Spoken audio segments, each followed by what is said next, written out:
राजा रघुवंशी हत्याकांड को लेकर राजा के परिवार ने 3 वकील किए हैं। परिवार आरोपियों की नार्को टेस्ट की मांग कर रहा है। इसे लेकर शिलांग हाई कोर्ट में अपील भी करेगा।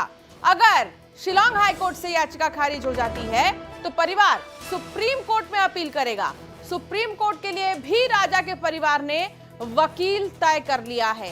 राजा के भाई का कहना है कि राजा की हत्या क्यों की गई ये नार्को टेस्ट से ही पता चलेगा, क्योंकि लगातार कई ऐसे सवाल जवाब हो रही हैं जिसमें कि पुलिस के सामने तो भले ही तमाम आरोपी अपनी बात कबूल रहे हैं, लेकिन कोर्ट में जाने के बाद पलट जा रहे हैं, जिसका ताजा सबूत उस पेशी से आप लगा सकते हैं, अंदाजा भी लगा सकते हैं उस पेशी से जिसमें कि आकाश और आनंद जो बातें पुलिस के सामने कर रहे थे कोर्ट में जाते ही पलट गए।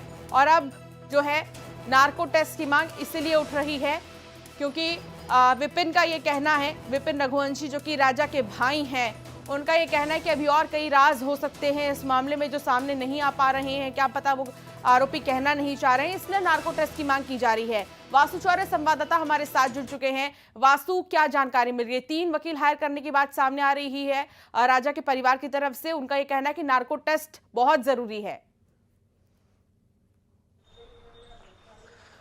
बिल्कुल, देखिए देश में सबको अधिकार है न्याय का, और न्याय की लड़ाई सुप्रीम कोर्ट तक लड़ी जा सकती है। ये राजा का परिवार भी बहुत अच्छे से जानता है, क्योंकि आप देखिए जिस तरीके से राजा रघुवंशी हत्याकांड हुआ, पूरे देश भर में ये पूरा मामला जो है वो सुर्खियों में रहा, और इस पूरे मामले में कई बार अलग अलग मोड़ आए। गवाहों से लेकर अगर आप पुलिस की जांच में देखें, जो स्पेशल टास्क फोर्स गठित की गई थी उसकी जांच में देखें, तो कई बड़े खुलासे जो है अब तक हुए हैं। लेकिन अब भी राजा का परिवार जो है वो काफ़ी इस पूरे हत्याकांड के बाद उनके जो, अगर आप इमोशनली देखें तो वो लोग काफ़ी ज़्यादा परेशान हैं, और वो अब भी ये जानना चाहते हैं कि आखिर क्यों राजा की इतनी बुरी तरीके से हत्या की गई, और उसकी असल वजह तभी सामने आएगी जब नार्को टेस्ट होगा और जो उस पूरे मामले में मुख्य आरोपी हैं या वो खुद आगे आकर इस पूरी बात को, इस पूरी सच्चाई को रखेंगे। तो उसके लिए लगातार वो नार्को टेस्ट की मांग उन्होंने पहले भी की पुलिस के सामने, एसटीएफ के सामने, कोर्ट के सामने, लेकिन अभी तक उस पर कोई डिसीजन सुनवाई नहीं हुई। तो अब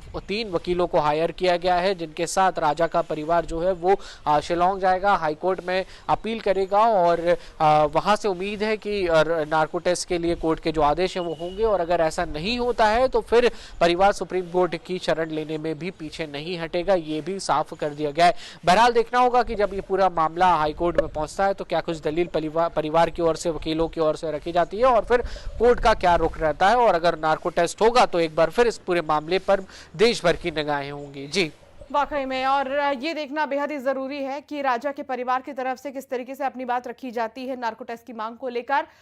इतना ही नहीं बल्कि वो तो ये भी कहते नजर आ रहे हैं कि अगर उनकी इस मांग को खारिज की जाती है तो फिर वो सीधे सुप्रीम कोर्ट का भी रुख कर सकते हैं। बहुत शुक्रिया वासु, जानकारी साझा करने के लिए। खबरों में आगे बढ़ेंगे और बात करेंगे बारिश की ही, और बारिश के बाद माफ कीजिएगा बात करेंगे जुलूस की। मुहर्रम पर जो निकाली गई थी, तो देश के कई शहरों में मुहर्रम के जुलूस के दौरान हिंसा हुई है। यूपी से लेकर बिहार और मध्य प्रदेश तक मुहर्रम जुलूस के दौरान हंगामा और बवाल हुआ है। बिहार के कटिहार में मुहर्रम के जुलूस के दौरान महावीर मंदिर चौक पर